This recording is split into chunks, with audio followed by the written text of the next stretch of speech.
Meals Rug and Tile Center, Unadilla Sports Center, Mirabito Fuel Group, Park Pharmacy, Hertz of Endicott, Comfort & Son Jewelers, R.J. Kavanaugh Construction, Liberty Carpet, and Kite World.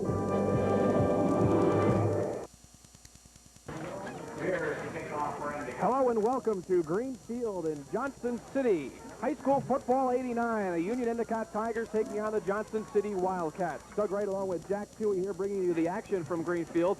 It shapes up to be a heck of a football game, Jack. Of course, UE, the #1 team in the state, they have to be considered the favorite here. Maybe the favorite against any team, but this Johnson City club has a chance to knock them off today.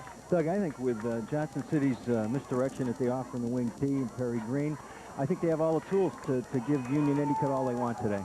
Well, we're getting set for the opening kickoff. UE and JC. The Tigers 5-0, and there's the boot. Coming down to the center of the field.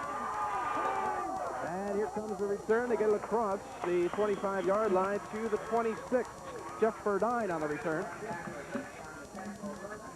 Key for Johnson City today, Jack, you have to consider control the football. You got to keep it away from that high-powered offense of UE. Most definitely, Doug. They can't turn the ball over. They can't turn the ball over, and they have to, drive the ball down the field and score on every possession as far as I'm concerned. The quarterback for Johnson City is DJ Sablik. Watch out for number 38, Perry Green. He's the fullback, and he averages almost 10 yards per carry. First down and 10 for the Wildcats. Big hole up the middle. Dave Cabot into the secondary. All the way down to the 31-yard line of Union-Endicott. Doug, that's that wing T offense again, a little bit of misdirection. And again, if there's one area that Union-Endicott might be a little suspect in, it's defense. Horsehead has had some success, as had other clubs. What a way to start out the game for JC. You got to come in wondering, hey, how can we do against a team as powerful as Union-Endicott, #1 in the state? But, hey, first play, they burst the big one. Dave Cabot all the way down to the 31-yard line. First down and 10. Off straight ahead. This one doesn't do quite as much. That's Jeff Verdine straight up the middle for a yard or two. Well, again, in terms of setting up on the wing T, the fullback is an integral part of it. That particular play is called a buck scrap. And again, Johnson City runs it to perfection. So it will be second down, and we'll call it 8. Ball just inside the Union-Endicott 30-yard line. First quarter, Johnson City and Union-Endicott on TV 12. Glad you can be with us. Beautiful Saturday afternoon for football. Sablik takes the handoff. He rolls to his left side, breaks a couple tackles, fights his way down near the 25-yard line. There'll be a third down situation coming up for the Wildcats. They have not put the ball up in the air yet, but you may figure this will be a time they'd have to do it. I think Johnson City has thrown the ball 8 times all year, Doug. They don't like to throw the ball, and with this third and long situation, it's not a great time for them to throw. But I would look to them. I would look for a possibility to throw here. This could be 4-down territory too. You might go for it if you don't get it the first time. Absolutely.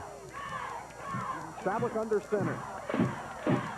Hand off on the counter play. That's Cabot got a hole, and he's got a first down.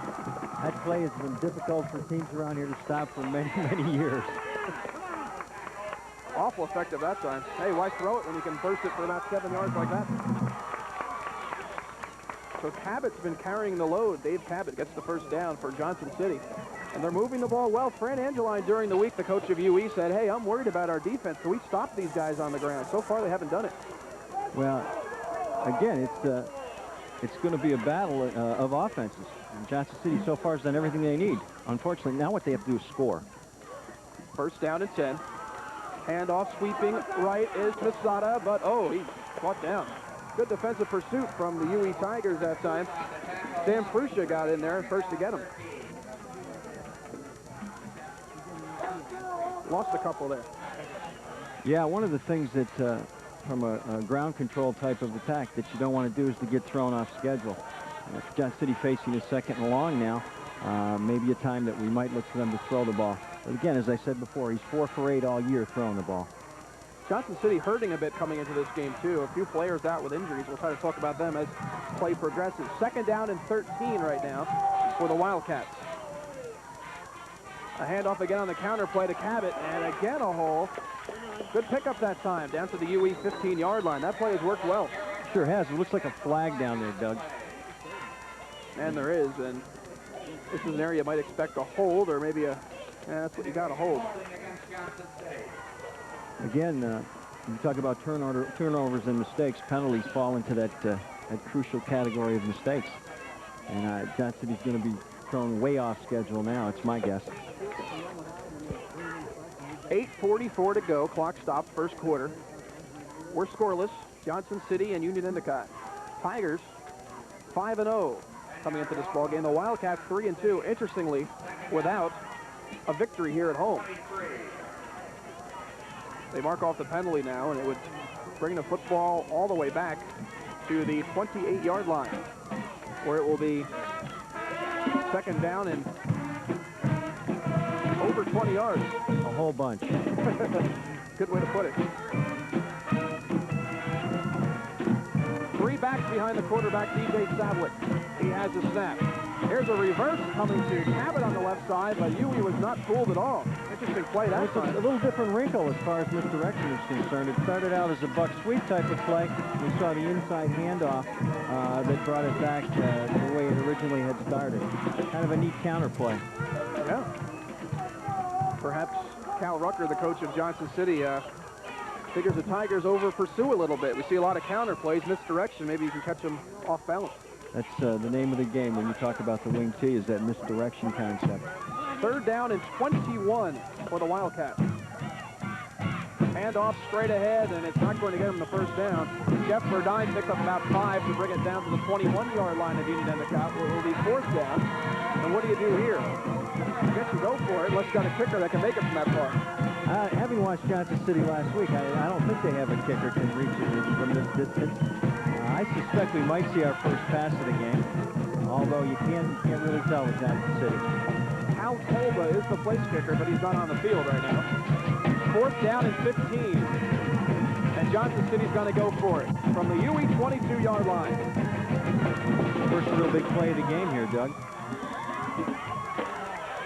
Here's the snap.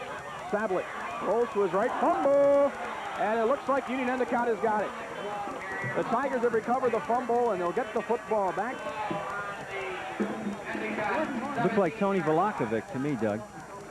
Velakovic on the recovery. And UE will take over, but still not a bad possession for Johnson City, because they have to go back to the sidelines. The offense does, at least, thinking, hey, we can move the football. They proved that. The one holding penalty cost them. Absolutely. But it's a possession that they won't have back, and I'm sure Coach Rucker would have liked to score. Oh, absolutely. First down and 10 for the Tigers. And off straight ahead. That's the fullback, Paul Norris, captain of this football team. He fights his way for a couple of yards. It'll be second down and 8. Let's talk a little about this Union-Endicott offense, and boy, are they explosive. The quarterback, he's Chris Waters. Where's number 3? But the guy you got to watch out for, I know Johnson City's watching out for him, that's Jarvis Shields. Jarvis is an all-around great athlete. He's a gymnast. He's a track person. Anytime he touches the ball, he's a threat. He's touching it right now. Going around the right side. Good pursuit from Johnson City, but Shields breaks a couple tackles and gets out of bounds for a first down.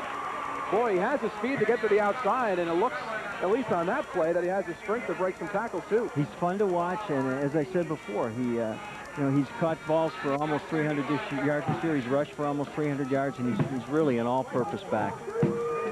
Shields averages over 46 yards a catch on offense.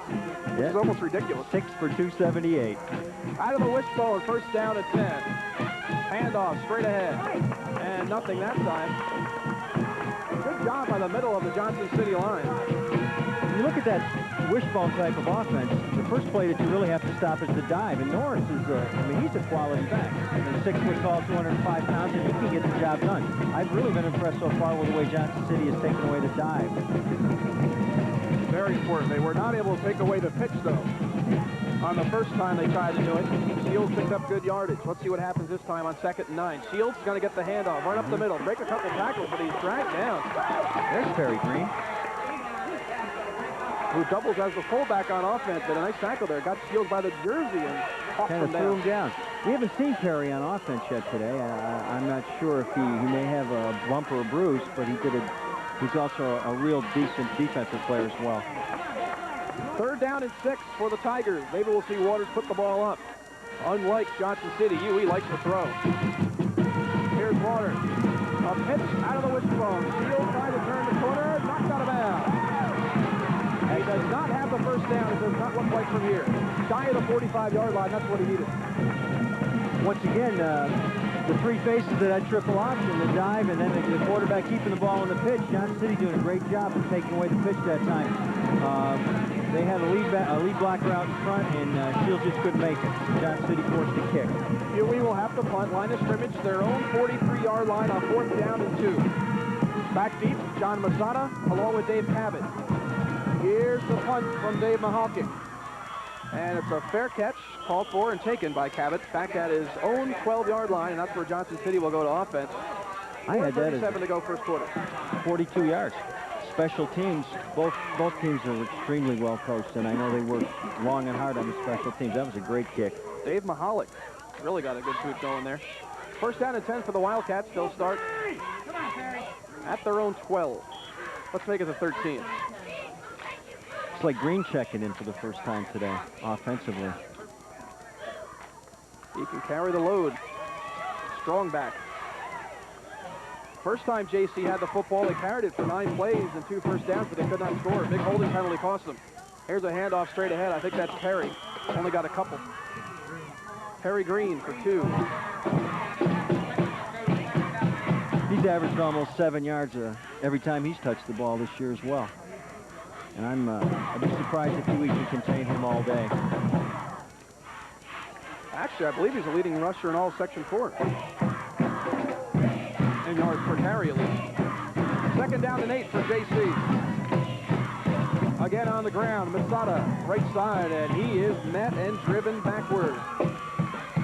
Bill Carlini made a nice hit there to knock him down. Carlini's not only a fine football player, he's a fine baseball player as well. There was some doubt as to how healthy he was going to be this week, but he looked pretty good on that play. He's a defensive captain out there. He calls the shots. I guess you can call him the Mike Singletary of this Tiger defense. Made a great hit that time. Third down and 6 for Johnson City. 3:35 to go. First quarter, we're scoreless. Shift in the backfield now.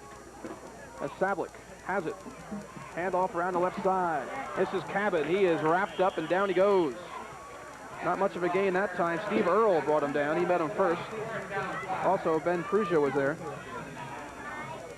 Punting situation for the Wildcats. Again, it's I'm sure Coach Rucker would have liked 1 or 2 first downs in that situation. Not to be. Todd Haven, the punter for the Wildcats. Surprised not to see Jarvis Shields back there to return this one. High snap over the head. Into the end zone it goes. And that's going to be a safety.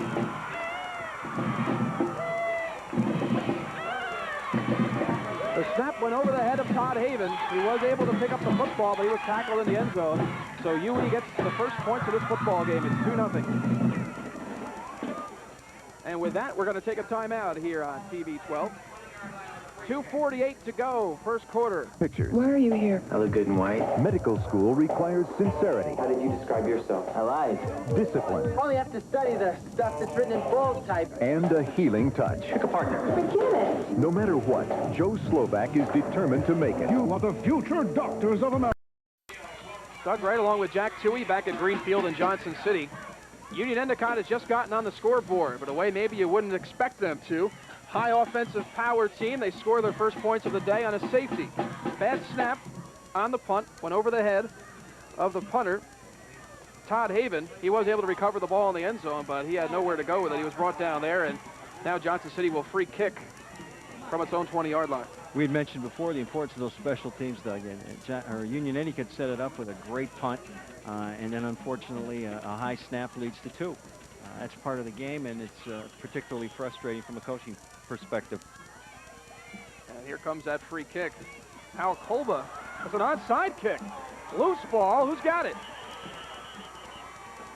Wow, what a call that was, but it looks like it's going to work against Johnson City. I think UE got it. Hard for me to believe that they did that. He may have missed it, Doug. He didn't make great contact with the ball. Brian Bertoni scooped it up for Union-Endicott. Now there's a discussion out on the field. Maybe the ball didn't carry the 10 yards before it was touched. Possibly. Whatever the Working that call, out now. his field position is going to be in Union-Endicott's favor. Also an offside call against the Wildcats, and I'd believe that UE would decline that. Now they're going to kick it off again. Maybe JC did come up with that football. I don't understand this right now. We saw it as Union-Endicott recovering that onside kick, and I don't know why they let him kick it over again. That's great field position, if that's the case. It sure looked like it to me. I don't understand the call myself. They're going to say that the ball was touched before the necessary 10 yards. And JC will kick it over. 2:46 to go, first quarter. Union-Endicott on a safety off a bad play on a punt leads Johnson City 2-0. And they're going to kick it off all over again from the 15-yard line. And you can bet your bottom dollar Hal Cope is going to kick this away.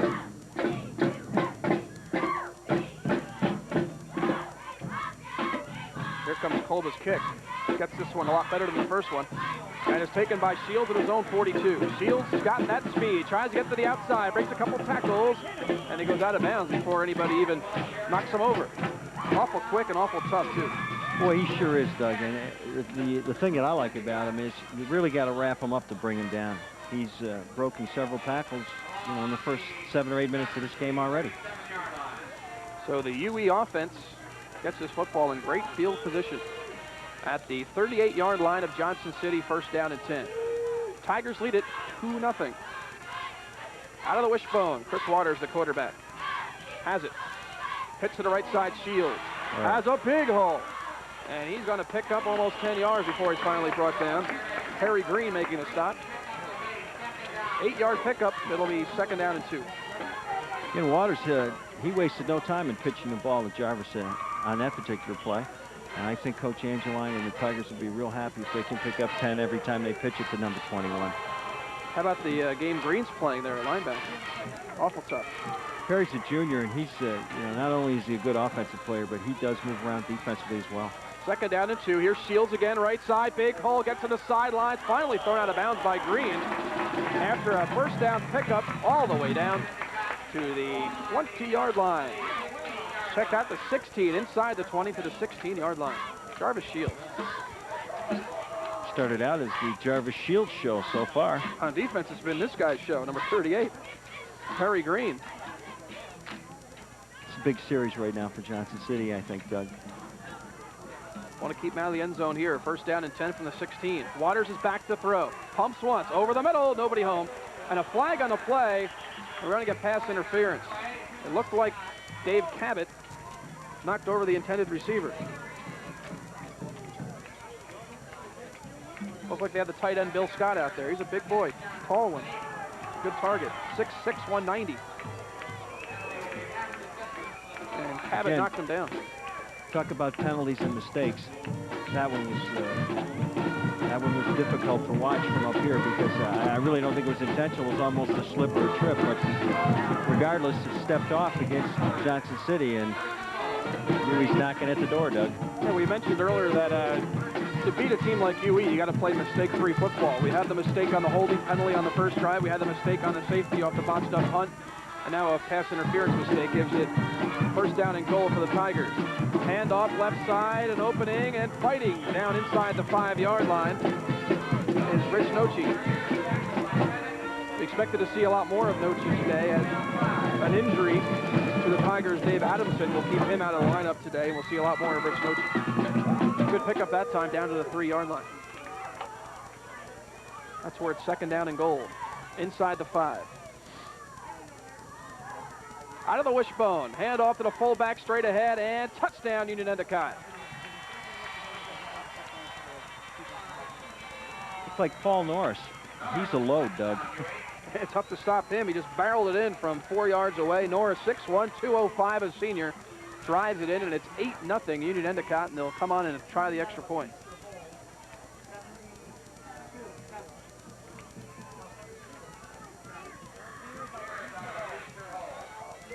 Matt Beers will attempt the extra point. 4-play drive for the Tigers. 37 yards it covered. And here's the extra point by Beers. It's up and good. 9-0. Union-Endicott out in front of Johnson City. Carlini's usually the place kicker. Matt Beers is... Dark eye circles? Now you see it, now you don't. Doug Wright and Jack Toohey back at Greenfield in Johnson City, where the home team Wildcats find themselves trailing the #1 team in the state, the Union-Endicott Tigers, 9-0. Here's a kickoff from Beers as we resume play. A short one, it comes down to Jeff Verdine. Takes it straight ahead, and he is wrapped up after a short return. Gets it back across his own 30-yard line. It seems JC's had the football a lot more than Union-Endicott here in the first half, but it's UE on the scoreboard. Kind of typical of Union-Endicott. I watched them against Horseheads last week, and it seemed like Horseheads had the ball all night. UE scored on 3 successive first downs, however. First down and 10 for JC. There's a handoff on the counter play. Mazzata has a hole, and he fights his way up for a good carry. 4 or 5 yards. That seems to be the most effective play for Johnson City today. When they bring it back the other way on the counter, they seem to be able to pick up some good yardage. I think when you're a linebacker or a defensive person going against a wing T, it's extremely difficult to read because there is so much misdirection, and really Johnson City is the only team UE plays that runs the wing T offense. So it may present some problems before the afternoon's over. John Mazzata and Dave Cabot especially have been picking up good yardage on that particular play. 2nd down and 5 for the Wildcats. Movement on the left side, and we've got a procedure call coming up against the Wildcats. Chad Van Kuren, the tight end, moved a little early, and that'll set him back 5 yards.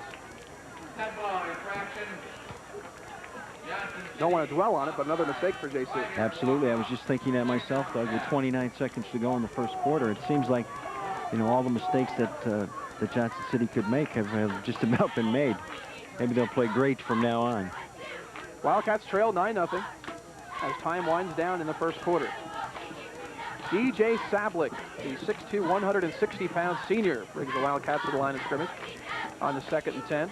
Handoff straight ahead. This is Perry Green. Gets into the secondary. He could be gone, but it just got tripped up as he crossed the 45-yard line of Union-Endicott and driven out of bounds. Great carry by Perry Green. Ben Prusha made the stop, and if it wasn't for him, he could have been gone for 6. Again, Perry Green, the fullback, on the buck trap that hit a little bit wider than usual, and he got into the secondary. I think team speed-wise, Union-Endicott maybe a little bit quicker, and that showed that time as Green was chased down a little bit from behind. Johnson City has taken a timeout with 9 seconds to go in the first quarter. And I think, Jack, when you take a look at this first quarter of play, the Wildcats of Johnson City have shown they can move the football. If they stay mistake-free, they can get themselves, well, not that they're out of this thing now, but they could make it a lot closer. They get themselves on the scoreboard. Very important drive for them. Oh, absolutely. As we talked before the game, the ground game of both teams is more or less the thing that both clubs look to. Johnson City has got to take advantage of those valuable possessions and get one across. And they're not out of the game by any means, especially with the way that they can score at any time from any place on the field. And they have been hammering the ball out with the offense. The ball control game has worked. That's what the Wildcats needed. First down and 10 from their own 49-yard line. Single setback now is Green behind Sablik. Sablik gives it to Green straight ahead, and what a tough kid. He fights his way for 3 yards when he really had no right picking up that kind of yardage on that play. No room for him, but he did it all on his own. He's a tough kid, and he's only a junior, and he'll be back. That was a little different formation. They started out in a stacked I, and then shifted to 2 wideouts on the far side of the field as we look at it. I can't remember seeing Johnson City in that particular look this year. We'll have to wait and see if they go to it a little bit more. Well, that's going to do it for the first quarter. We'll take a break on TV 12. 12 minutes in the books. Our score, Union-Endicott 9, Johnson City nothing. Back at Johnson City. Handoff on 1st and 10. Here's that counter play again. Here's Dave Cabot again, and he picks up a few on it. Not quite as successful that time as it has been in the past, but still a solid pickup. Would set up a 3rd down and not too long for the first. No, the companion play of Perry Green going up the middle is the buck sweep. That's what we saw that time. Both guards out in front. Decent gain. They have to move for the football. When they can do that on the ground, that chews time off the clock. Big play here, Doug. Yes, it is. 3rd down and 3. 3 backs behind the quarterback, Sablik, and now we have a whistle. First mistake of the day as far as Union-Endicott is concerned. Jumped off sides into the neutral zone, and that's what Johnson City's been looking for as far as field position and everything else is concerned. First break of the day for the Wildcats. Look at a 1st down and 10. Inside the 40-yard line of Union-Endicott with 11:22 to go, first half. Tigers leading it 9-0. Wildcats on the move, though. Back side by side behind the quarterback, Sablik. He has it. There's the counter play. Cabot left side. Tries to get around the corner, but nothing doing that time. Good stick on the part of the UE defense. 3 white jerseys there. About the 4th or 5th time they've seen the counter, and they reacted very well that time. I'd be curious to see if Johnson City has any play action as far as throwing the ball off the counter is concerned. Might be something to look for down the line. Eric Hottenstein making the stop for the Tigers of Union-Endicott. 2nd down and 7 for JC. And if they can plug away 3 yards at top, they're happy with that. I would be happy as long as I hold on to the ball and don't make any more mistakes. Sablik has it. He's going to look to throw for the first time. Fires left side, deflected at the line of scrimmage, incomplete. Well, that one was intended for Green, Doug, and he was wide open downfield. Again, off that wing tee type of look. That's that bootleg pass goes hand in hand with a fullback up the middle and the buck sweep. Sablik just kept the ball that time, and it was deflected. And luckily for Union-Endicott, it was deflected because Green was all by himself. Good play by Eric Hottenstein for UE to knock that one away. Came in on the blitz. 3rd down and 7. And another big play in the first half for Johnson City. And here comes Masada to the near side. Has some room fighting toward that first down marker, but I don't think he got it. He's about a yard or 2 short, it looks from our vantage point. That was the counter again, Doug, and again, that's been the real success play as far as Johnson City is concerned. Still have a 4th down, however. It's 4th down and a little over a yard. And Johnson City is going to go for it. The ball's just inside the Union-Endicott 30-yard line. Who do you give it to this time? I guess you have to give it to Perry Green. I think with less than a yard, he'd be the guy I'd want to hold it. Let's see what they do. Instead, it's Mazzata right side behind a green block. Fights his way near first down yardage. It's going to be close. It depends on where they mark the forward progress. This one all depends on the mark. Let's see what they do with it. And they're saying first down Johnson City. At least the players are. I haven't seen a signal from an official yet. And now they're going to measure for it. I always felt a lot more comfortable when the guy in the white hat motioned first down. Well, you saw the players get excited, and everybody cheered, and the band struck it up here, and the cheerleaders yelled, and wait a minute. The official didn't say first down yet. We're going to take a look at this one. It's a nice job by Eric Hottenstein in the left side of the Union-Endicott defensive line that time. It is a first down by more than the length of a football. I mean, I guess those guys knew what they were saying down there because they made it by almost a yard, it looked like. The gentleman in the white hat told us all. First down and 10, Johnson City, a big 4th down play. And we thought they might give it to Perry Green, but instead they ran behind one of his blocks, and that's just about as effective. John Mazzata picked up the yardage needed. The Wildcats got a first down. Fumble off the snap. The ball's loose, and who's got it? UE says we got it. And they do. The Tigers recover the fumble, and another bad break for the Wildcats of Johnson City. 2nd time they've had an effective drive stalled. Once it was a holding penalty down in UE territory, that time a fumble. And they'll stay off the scoreboard. Wildcats still trail 9-0. Difficult when you turn the ball over, you get inside the 30-yard line and you put it on the ground and Union-Endicott recovers. Just there's really nothing you can say. And that I really believe that that's going to take its toll down the road as far as the mistakes are concerned.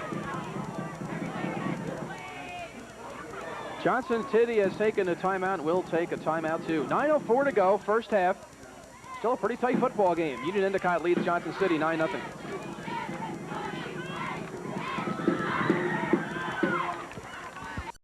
mistakes have hurt the Johnson City football team on this day. They trail Union-Endicott 9-0. Doug Wright along with Jack Chewy at Greenfield. Union-Endicott has the football, first down and 10. And they're going to look to add to that 9-0 lead. JC's defense has been tough, though. Here's Waters. The quarterback's going to keep it, finds a hole, and fights his way forward for about 4 yards on the play. So many things you can do out of that wishbone offense. It's an awful tough thing to stop.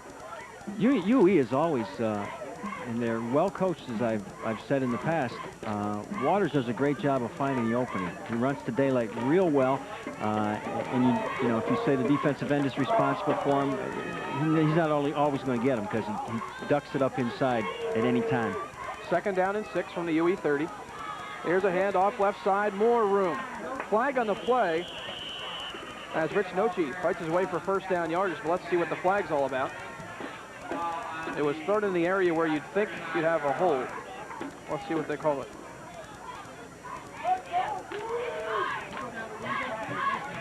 Face mask against the defense.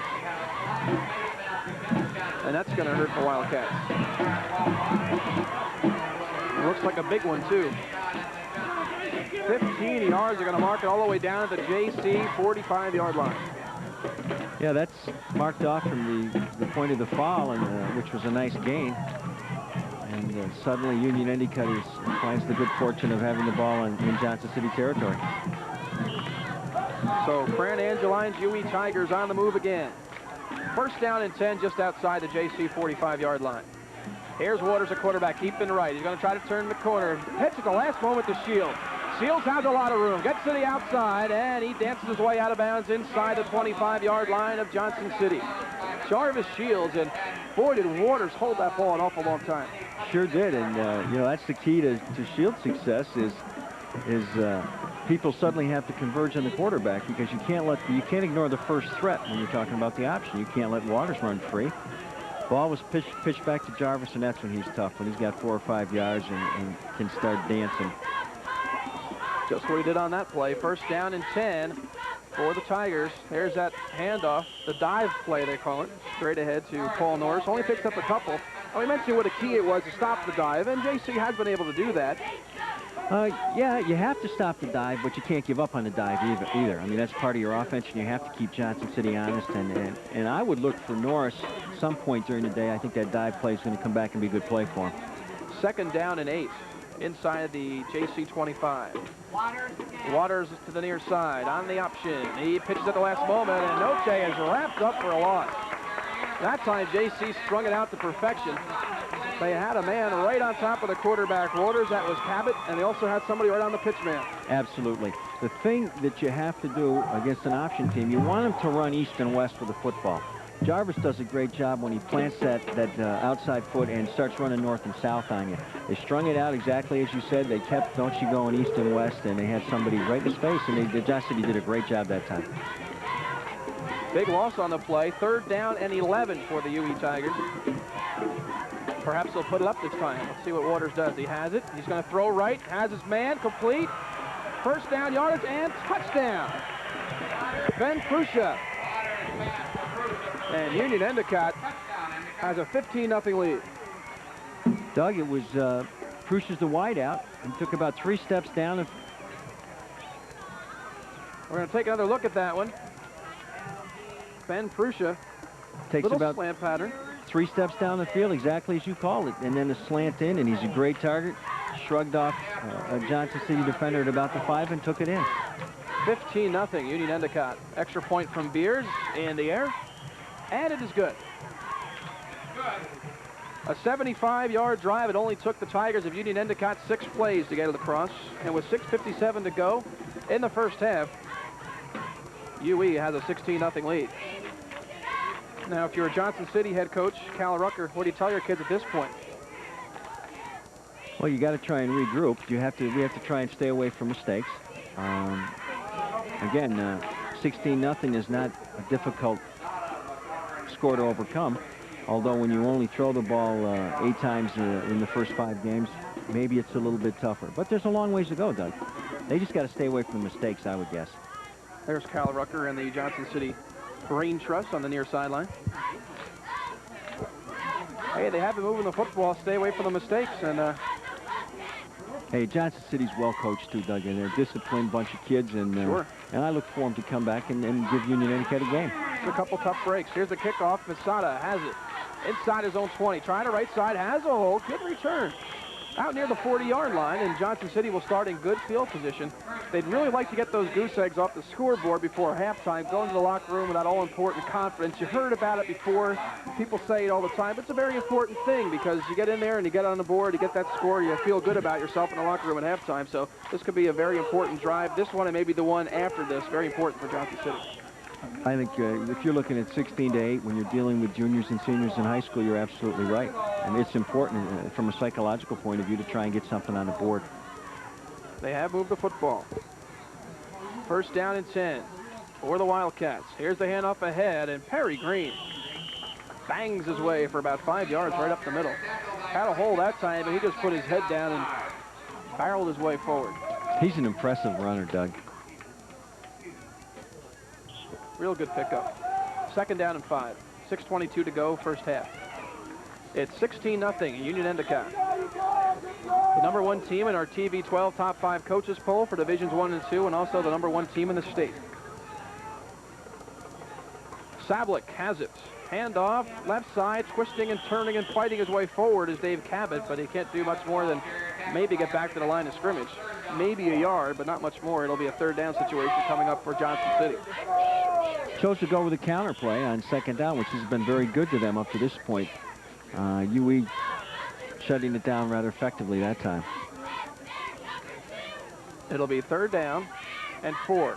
We're going to give him the benefit of a yard on that one. Look for Green to handle it. Now they fake it to him, give it to Mazzata. Bobbles the ball for a second and still fights his way near first down yards, but I think he's come up about a yard short.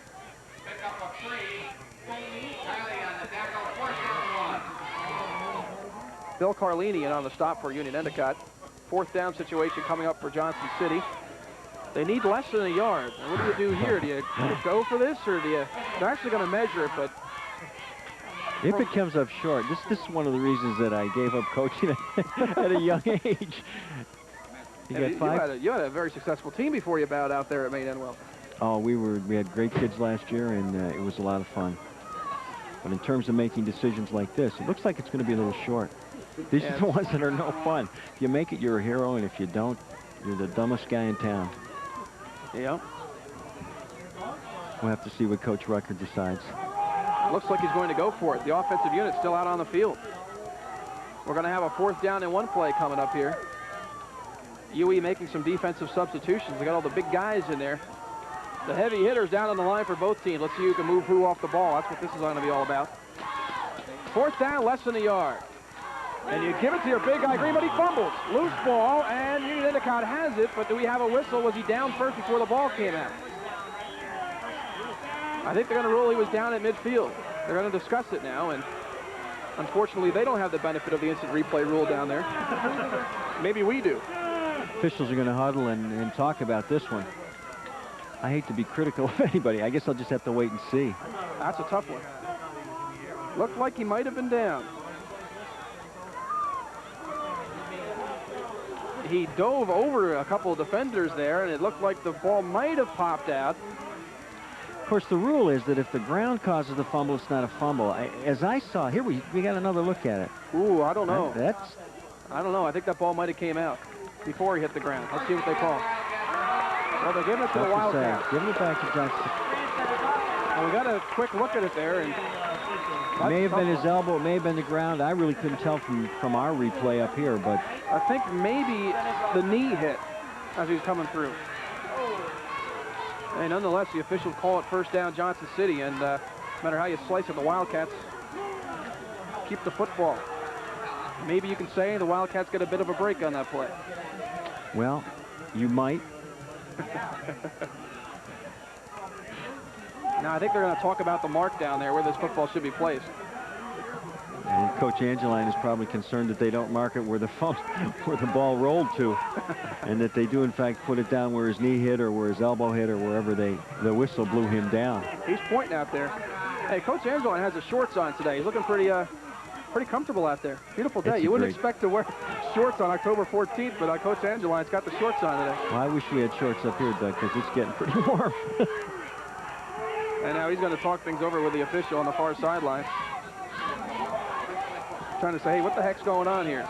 First you let them keep the football, and now I don't like your mark either. Coach Angelo, nothing gets by that man. He's a student, and again, his club is well coached as well, and nothing but utmost respect for Coach Angeline and his staff. Absolutely. Both teams, that holds true. First down and 10 from midfield for Johnson City. They're going to look to throw the football, but Sablik has no room and is driven out of bounds after no gain. But that's a heads-up play. He looked upfield and saw his receivers were covered. He had Mazzata out there in a long pattern. Also, Rick Varva, I believe it was, out on a pattern. They were both covered well in the secondary, and he got what he could out of it. Didn't Well, force you anything. try and coach him up to either, throw it away from somebody if he's covered, or see what you can pick up running the ball. And he was smart enough to get out of bounds and stop the clock. I'm sure he would have liked to have completed something down the field a little bit. That's a heads-up play, though. DJ Sablik, he's a senior. Tall kid, 6'2", can see over that line. There's the counter play. Cabot left side, and again, this play does well. Picks up about 5 yards down to the UE 45-yard line. Obviously, you can't do it every time, but when they do it, it works. You can't do it every time, but they've had great success the times that they've had. I think they've done it at least one time every series, Doug. And with the exception of earlier in this drive, they've gained 4, 5, 6 yards every time. Great play. Looked awful good that time. 4:15 to go, first half. It's 16-0 Union-Endicott. A safety and 2 touchdowns with extra points making that score. And it looks like they're going to be trying to throw it again, but again, the line collapses around the quarterback, Sablik. He didn't have anywhere to throw the football. And I think the problem that time, Doug, was exactly as you stated it. He had no time to throw it.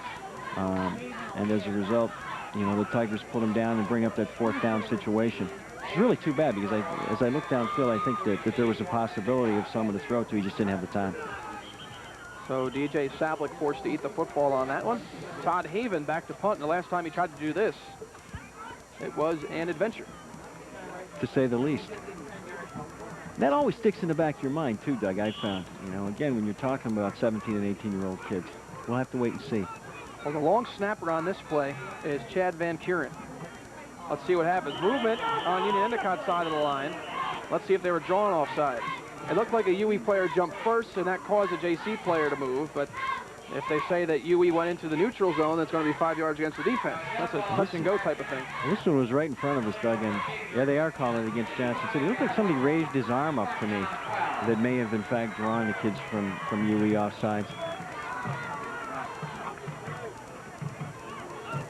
Well, it'll set them 5 yards back. They're going to punt anyway. It's going to take a little bit off the field position here with 3:24 to go, first half. Todd Haven getting set to boot it. Line of scrimmage, the JC 46-yard line. High snap again, and he's going to have to run with the football. He couldn't get rid of it, and he fights his way up the midfield, out of bounds. Flag on the play, and that play was just a mess. Todd Haven's is 6 foot, 235 pounds, and I'm sure he would have liked to have run the ball at some point in his career, but maybe under different circumstances. Motion penalty against Johnson City, and you'd expect UE to decline this one, and the offense from the Tigers coming on the field now. Again, a high snap. Yep. Haven was fortunate enough to control it.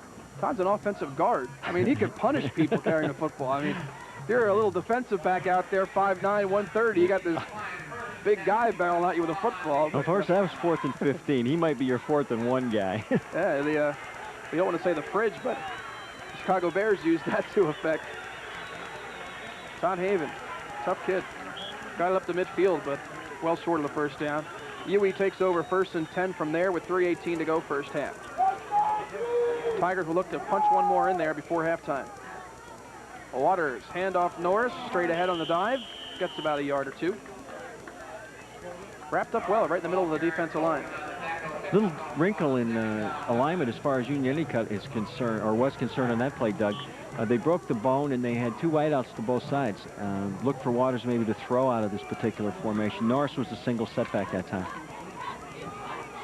Give some credit to Jerry Beach, number 58, playing in there at the nose guard spot. He's done a good job stopping the dives for JC. Here's Waters on 2nd and 9. Rolls to the right side. He's got some room. He's going to throw the football long, wide open, and caught out of bounds inside the 10-yard line. Rich Nochi. What a pass by Waters, and what a play by Nochi to keep his balance and stay in bounds and catch the ball before he fell out. Real difficult situation for the people responsible for contain for Johnson City that time. Waters got outside. The cornerback has to come up and react because Waters is a threat. Running the ball, Waters pulls up short, throws the ball long to Nochi, and a great field position again for Union-Endicott. But I think Union-Endicott's team speed is really amazing as far as I'm concerned. First down and goal from the 7-yard line of Union-Endicott. Handoff to the right side. Fighting, finding a hole, and touchdown Union-Endicott. Marcus Wilson. He's got some speed too. Boy, they're loaded, this UE team. Wilson, just a sophomore. They stick him in there for a play, and he looks a lot like Jarvis Shields bursting one in there from 7 yards out, untouched. And it's... Boy, he sure did. We talked about, I've mentioned team speed a little bit as we've talked. Waters is a threat, and now Marcus Wilson and Shields. It's the Tigers, great skill people. Matt Beers on for the extra point. Kick is up. Kick is good. 23-0. Union-Endicott. 3-play drive carried 49 yards. And it was Marcus Wilson carrying in from 7 yards out. The big play of the drive, the pass from Chris Waters to Rich Nochi when Waters rolled to his right side and looked like he was going to turn it on and run. And if he did, he would have picked up 15 yards right there, it appeared. But instead, he threw it. Did a great job. He saw the big picture, pulled up short, and threw the ball extremely well. There's your score with 2:37 to go first half. 23-0 Union-Endicott. Now, I'm not so sure that tells the whole story. Sure, the Tigers have looked awesome at times, but Johnson City has done better than to be 23 points down at this point, I believe. Yeah, the fact still remains that they are down by 23, and I think with their ground control type attack, it's going to be tough and an uphill battle from this point. Here's a kickoff from Beers. End over end, short kick, taken at the 22-yard line and returned straight ahead. Not much there for Jim McGovern as he's brought down across the Johnson City 30-yard line. So our first down and 10 from there.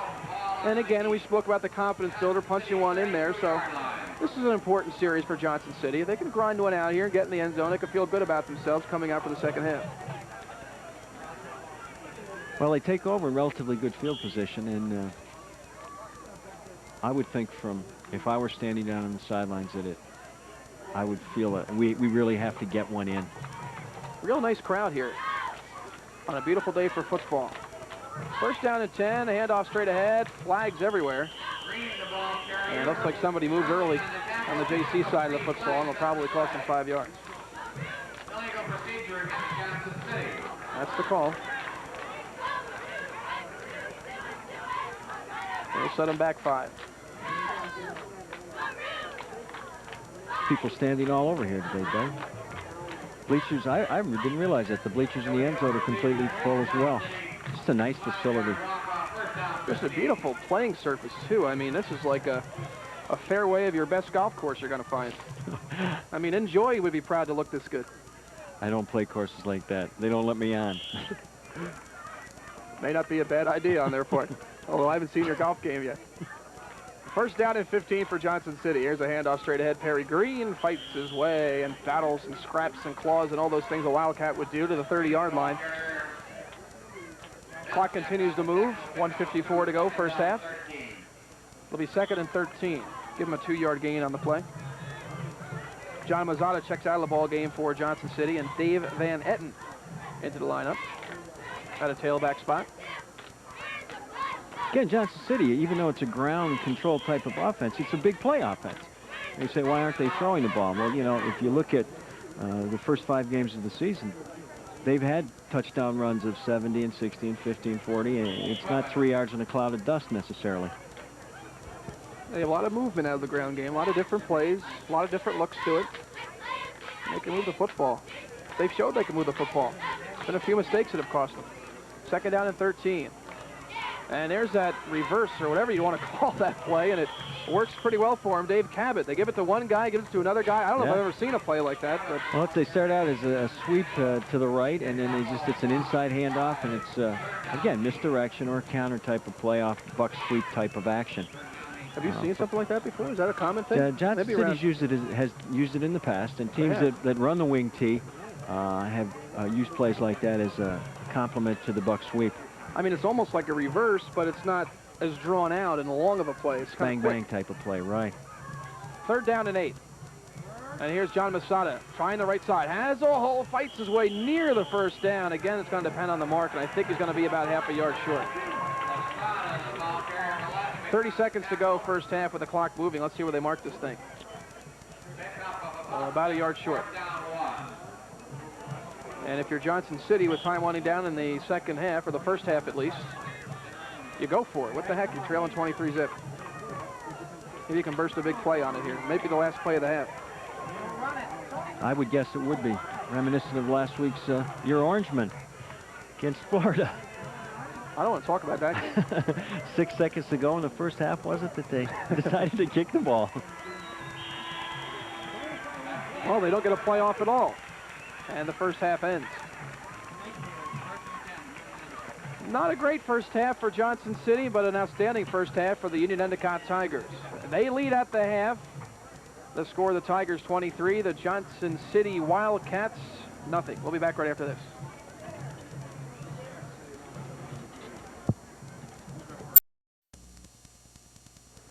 Welcome back to Green Field in Johnson City. There you see your halftime score. Not a pretty one if you're a Wildcat fan. Johnson City trails the Union-Endicott Tigers 23-0. Doug Wright along with Jack Toohey. And Jack, if you're Johnson City, you're looking at things from a negative standpoint right now. And you got to figure out what you got to do in the second half to try to stop a team that's '1 in the state and come from a 23-point deficit.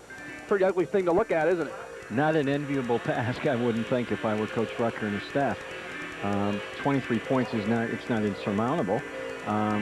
You know, they just have to regroup, try and stay away from mistakes, putting the ball on the ground in the form of fumbles and costly penalties, and just, you know, get them one at a time. You can't score 23 points all at once. You know, maybe that's oversimplification, but you got to get them one at a time, and you got to get the first one first. And one thing we talked about at the top of the broadcast, that Johnson City was going to try to control the football. Well, they've done that. If you had a list of the time of possession, you probably see that JC had the football more than UE. They controlled the ball, but as Scott Gallagher, our spotter statistician today, has said, they're controlling the ball, but they're not controlling the scoreboard. That's the only stat that we were really, there were two stats that I was always concerned with, and that was the score and whether it was in the W column or the L column when the game was over. And it's, you know, statistics are different. You can play with them all you want. And you're absolutely right. They have controlled the ball, but unfortunately, through some penalties and some turnovers, they haven't gotten the ball in the end zone. And that's what they have to do in the second half. And as the Johnson City marching band entertains the crowd, we'll go over the first half scoring summary for you. Union-Endicott got on the scoreboard in the first quarter when their punter, actually when Johnson City's punter, was tackled in the end zone after a high snap. Todd Haven did well to pick up the football, but that's about all he could do with it. And he was tackled there, and it was 2-0 Union-Endicott. Still in the first quarter, Paul Norris barreled one in from 4 yards away. The kick was good by Beers. That made the score 9-0 UE. That's the way it stayed at the end of one. In the second quarter, a touchdown pass and a pretty one from Chris Waters to Ben Prusha from 27 yards away with the extra point.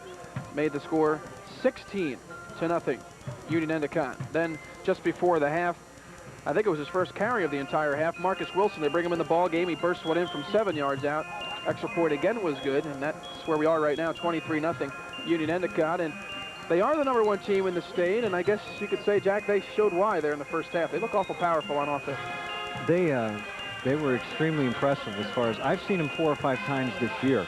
And as I look at the team speed concept keeps coming to my mind. They're just so quick in all phases of the game. They have great skill people on both sides of the ball. I think their defense is playing a little bit better, maybe a more aroused today because of last week. I don't know.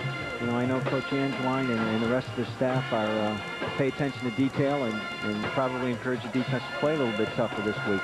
That offense, when you look at it, it's an awful tough thing to stop because They have the wishbone going there, and they can use the dive. They can use the pitch. Waters can throw the ball. There's so many things they can do on offense. It's just so tough. All phase, they've covered all phases of the game pretty well. They sure have. Once again, our score at halftime, it's Union-Endicott 23, Johnson City. Nothing. We'll be back with the second half right after this.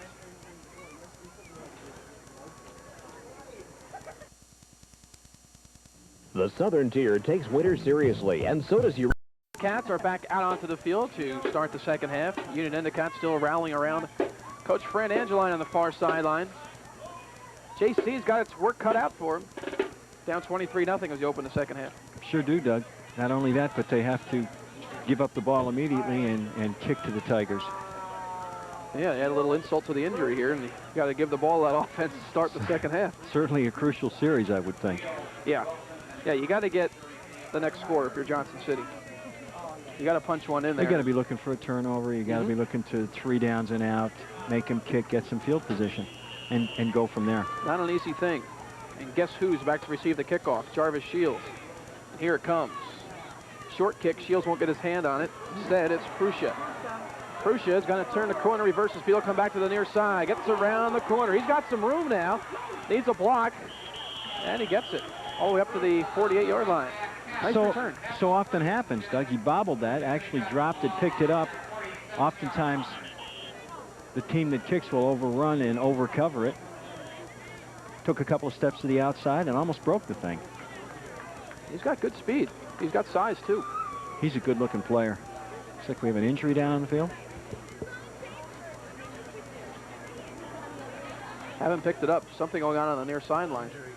Checking out somebody. See if we can pick up the number on that. Maybe an official.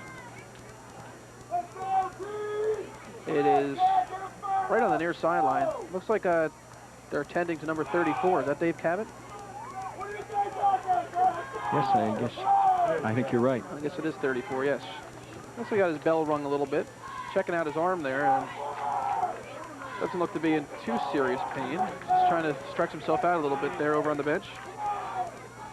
Hopefully he'll be okay. We're speaking of Ben Prussia earlier, and he's a big kid, 6'2", 172, and has speed. Only a junior. As is Shields. So don't think these guys won't be good next year. There's a handoff straight ahead, nothing doing this time. That's Nochi, Rich Nochi on the carry. I think it's important for Johnson City to set the tone right off the bat. That was a great play defensively. It was a counter, and Union-Endicott tried to trap it, and there were just too many people in the hole.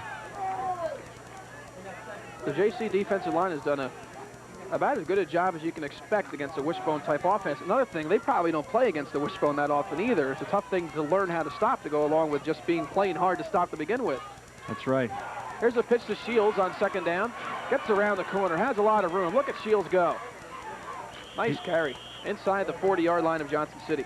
Counter option that time, Doug. I think it may be the first time we've seen that play. Play started out to the offensive left side, and then Waters reversed, pitched to Shields, and when he gets in 4 or 5 yards in front of him, he is unbelievably tough. Jim McGovern made a good stop for Johnson City in the defensive secondary, or Shields might have been gone for 6. First down and 10, UE. Here's Waters. Here's the handoff to Norris straight ahead, and this time it gets plenty of room. Near first down yardage again. That play didn't work too well, but you mentioned earlier in the first half that, hey, that play's going to start clicking for him, and it did that time. Norris is a quality back, 6 foot, 205 pounds, and he can run. And I think it's important, too, we don't lose sight of the fact that offensive linemen Todd Cayley and John Yost and Rob Germain, Sean Ullman and Matt Beers have done a great job consistently all day for the Tigers as well. Outstanding play along the trenches. Second down and 1 for Union-Endicott. Movement on the JC side of the ball, and I think they're going to get the Wildcats for offsides. Tim Colgan seemed to jump, number 32. Let's see whether he was drawn off. A little different wrinkle that time. Union-Endicott using a little bit of motion.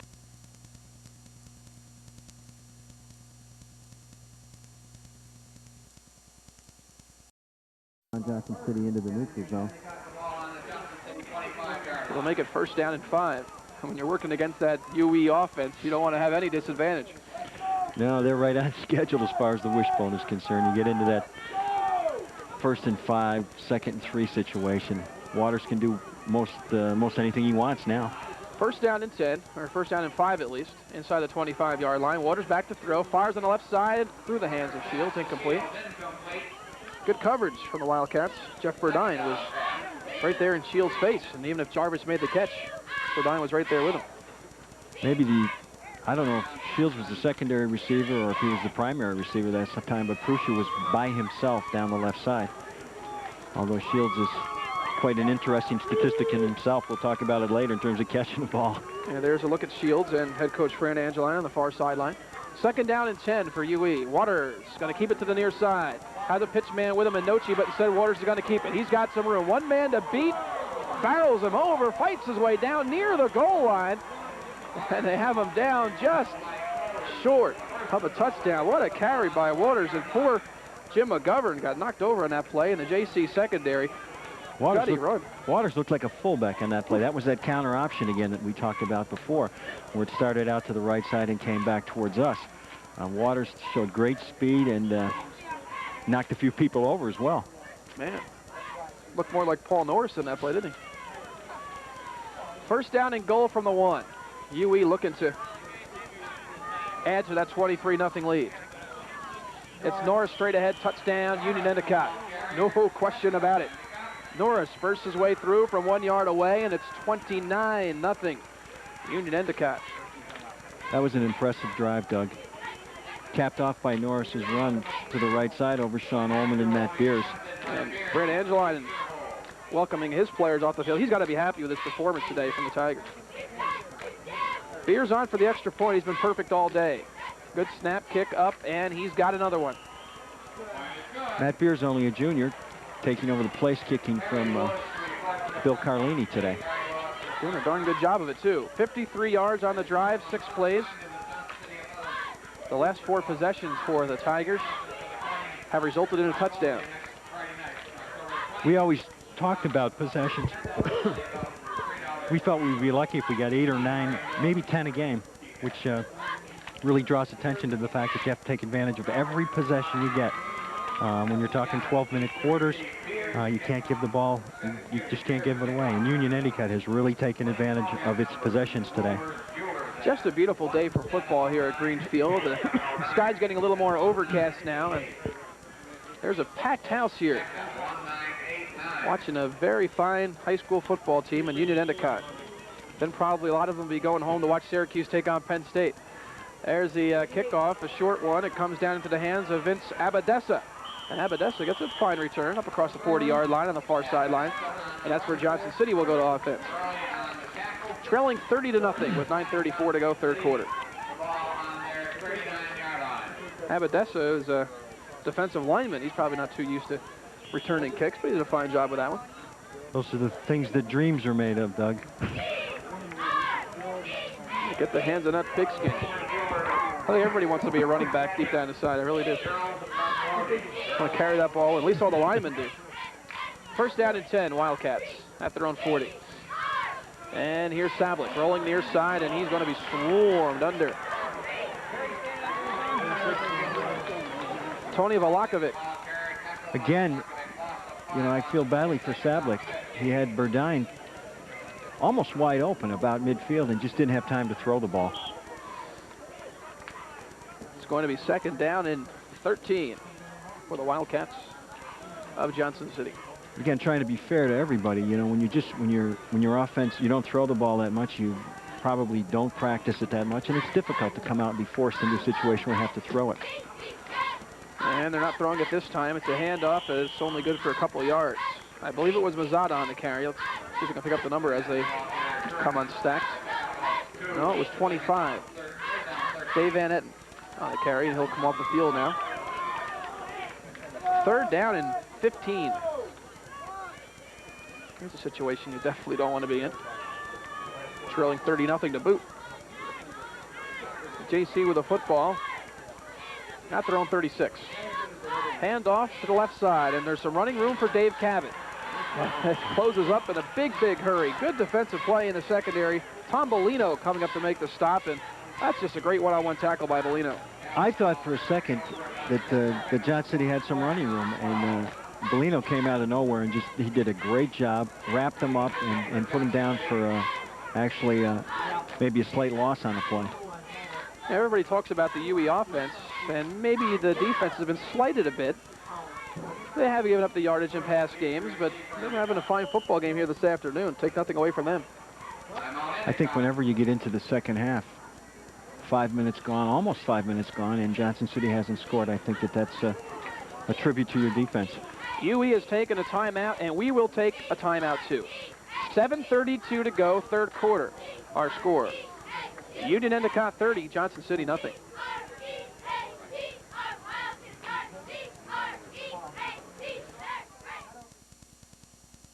Doug Wright and Jack Toohey back at Greenfield. Third down and 13. Check it, fourth down. They're going to punt the football. This time he gets it off. Todd Haven, good high kick. Fair catch called for. Back at the Union-Endicott 40-yard line. Ben Prussia made the grab. Again, we'll go back to offense. I'm sorry, Doug. Looking at special teams again, Eric Hottenstein coming in from the left side that time came very close to getting a piece of that ball. So it will be first down and 10 for the UE Tigers from their own 40.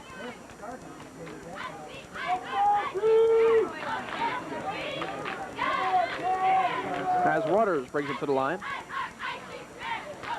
Hand off, Rich Nochi tries the near side, gets a couple, flag coming in on the play late.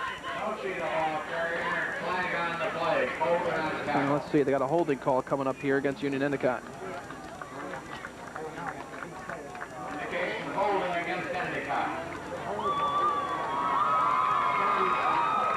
UE has been almost mistake-free here, but there's one going against the Tigers.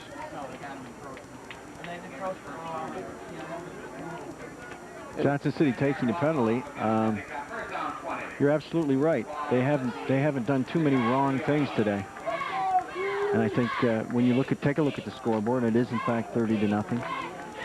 That's probably pretty evident. 7:20 to go, third quarter. Chris Waters, the senior quarterback, 5'11", 140, not really a big guy, brings his troop to the line on 1st and 20. Quick pass, right side, Pruscia's got it. And he's got more than 10 yards. Back to the original line of scrimmage before he's wrapped up. Tough hit, Bob Furman in there to make a pop. Also Matt Bennett on the play.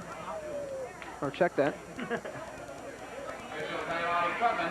Couldn't have been Matt Bennett.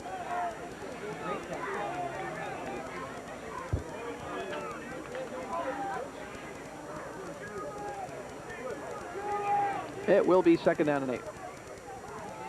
Bob Furman on the play, Johnson City. When they split Pruscia out to the side like that, Doug, Johnson City seems to be given an awful large cushion, 8 to 10 yards, and the slant is really there most of the time. Second down and 8. Shields motion far side. Waters has it. Handoff straight ahead Norris. A lot of room on the left side. Into the secondary, flag on the play as Norris carries inside the 40-yard line of Johnson City. I didn't pick up what the flag was about, although it was right in front of us. You see that one? May have been a hold, it may have been a clip. Again, a lot of times when running backs start to dance, it's difficult to get position. I guess may have been below the waist, I'm not sure. It's an illegal block of some sort. That's going to nullify a fine run by Paul Norris. UE's got so many weapons. Man, you keep bringing that up, but Norris can burst on you. Shields can. Waters can run the ball. He showed that. He can throw the ball. He showed that. Plus, you look at Ben Pruscia, and he can catch the ball. He knows what to do with it after he catches it. Again, though, let's not lose sight of the fact that they have some interesting offensive linemen that are doing a pretty decent job up there as well. Oh, yeah. JC doing all it can to stay in this thing. 6:26 to go, third quarter. It's UE 30, Johnson City zip. Out of the wishbone, Waters with Shields motion far side. Has the snap, back to the throw, pumps once, fires long over the middle, he's got a man. It's almost intercepted. Incomplete pass intended for Bill Scott. The big guy, 6'6", tried to sky up and get the alley-oop pass. Very close that time.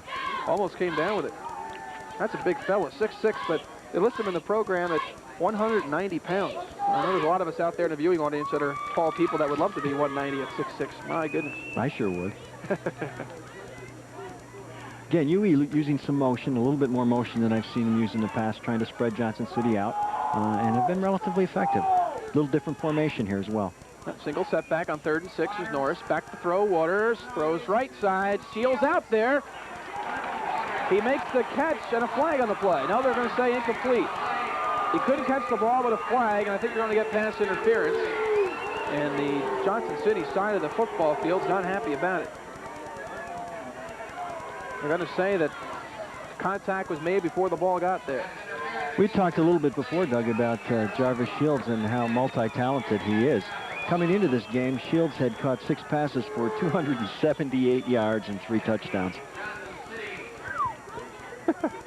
Wow, it can't get much better than that. They can get him the football out in a one-on-one situation. I saw him with somebody, and it softened Katie bar the door. See ya. I would have some nightmares about that one if I were a defensive back or a defensive end. That's probably one reason why you've retired from coaching. You don't have to deal with people like that anymore. It's got to give you nightmares. First down and 10, Union-Endicott at the JC 40-yard line. Waters going to keep far side on the option. Nice move. Now he pitches to Shields. What a play. Shields is gone. Inside the 10, inside the 5. Wow, what a play by Waters. He carried the ball forward for about 8 yards on his own, and just before he got hit, he saw Jarvis Shields out of the corner of his eye, and bang, pitch it to him. Tremendous poise. They ran the con option again.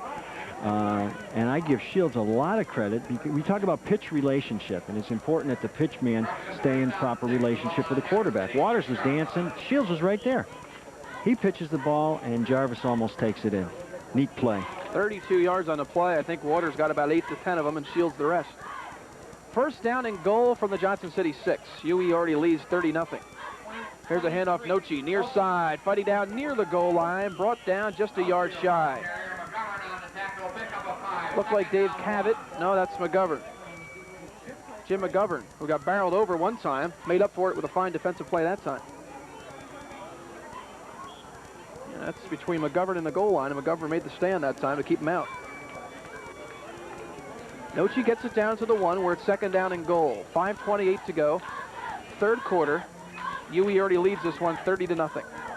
Out of the wishbone, Waters, handoff straight ahead. Norris, and he's in for the touchdown. Paul Norris takes it in from 1 yard away, and it's 36-0 Union-Endicott. Third touchdown of the game for Paul Norris. Right side again, too, Doug.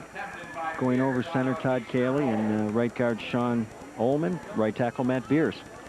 Fran Angeline, happy battle over on the sideline. Yeah, he says. Congratulates his offensive line as they come off the field. Matt Beers on for the extra point. He's been perfect. Not this time, though. It's blocked. Good play coming in there. Perry Green burst right through and knocked that one away. Maybe a bright spot for Johnson City. Matt Beers tried to pick the ball up and run it into the end zone. Official said, can't do that. 6 plays, 60 yards on the drive for Union-Endicott, resulting in the 1-yard touchdown run by Paul Norris. Union-Endicott's offense has been a juggernaut lately. Last 5 possessions, check this out. 4 plays, touchdown. Then it was 6 plays, touchdown. Then 3 plays, touchdown. Then 6 plays, touchdown. Then 6 plays again and a touchdown. They've just started controlling things out there, and UE's taken over with a 36-0 lead. They've controlled things for most of the year with people that they've played, Doug. They've run 203 plays on the ground and gained almost 1,600 yards, which is that's a pile of yardage. Phew. Hey, they're number 1 in the state. Supposed to be good. They wouldn't be there, right? Here's a kickoff from Beers. End over end job, fairly long. McGovern lets it bounce, then it's Cabot picking it up at his own 15. Taking it straight ahead, and he fights across the 30-yard line, up to the 31. Good return by Dave Cabot. He's had a fine ball game for Johnson City. Solid, steady. 5:13 to go, third quarter. UE is dominating this one, 36-0.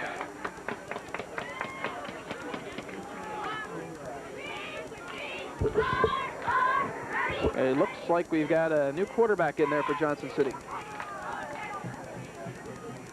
Are we right on that? Yes, it is. Number 18, Bob Furman. Furman. Furman will call signals now, has the snap. There's a handoff, and this is Perry Green. Fights his way for 3 yards, up to the 35. Bob Furman replacing DJ Sablik at the quarterback position. Sablik sitting on the sideline right now. There's a shot at him. I guess they're just going to let him call it a day. His team's trailing 36-0. That's a lonely place to be over there on the sideline when your team's down like that. It sure is. Can run, but you can't hide. No, not at this point. 2nd down and 8. Furman, the junior quarterback, has it, rolls left. He's a southpaw, left-handed pass. He's got a man. It's caught. Rick Marva going down the sideline inside the 20-yard line.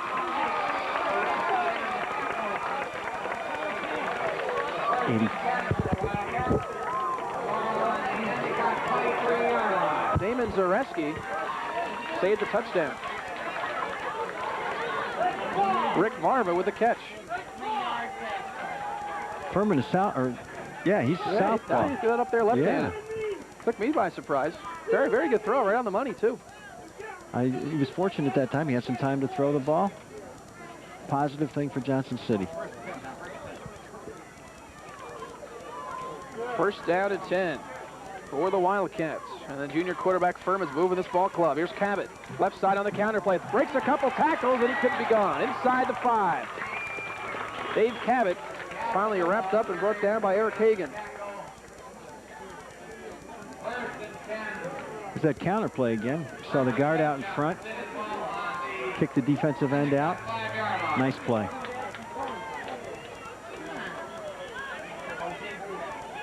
So it will be a 1st down and goal for Johnson City. And the Wildcats will bring the ball to the near side of the field. It looks like Cabot was shaken up a bit on that play. He's going to come off. And he goes down to his knees on the near sideline. It's like Union-Endicott has brought in some goal line type people for this first play inside the 5. We've got a late substitution here as Dave Van Etten is just running onto the field to replace Cabot. 1st down and goal from the 5. Bob Furman has come on and marched the Wildcats down the field. Here's the handoff straight ahead for Green. And Green fights his way down to about the 3-yard line. Pickup of a couple. It'll be 2nd down. Nice job in the goal line look that time for Union-Endicott. Stacked the play up and had some pile tippers fill late, not allowing Perry Green to fall forward. How about this Bob Furman, though? They bring this new quarterback in. He's going to march him down and make him a score here. Sometimes you bring a new guy in, not saying they're not taking anything away from Sablik. It's just a little different spark, a different look. Maybe get the guys fired up again. Sometimes that works. 2nd down and goal from the 3. Furman has it. No, he doesn't. The ball is loose, fumble. Who's got it? Underneath the pile. I think Johnson City got it back.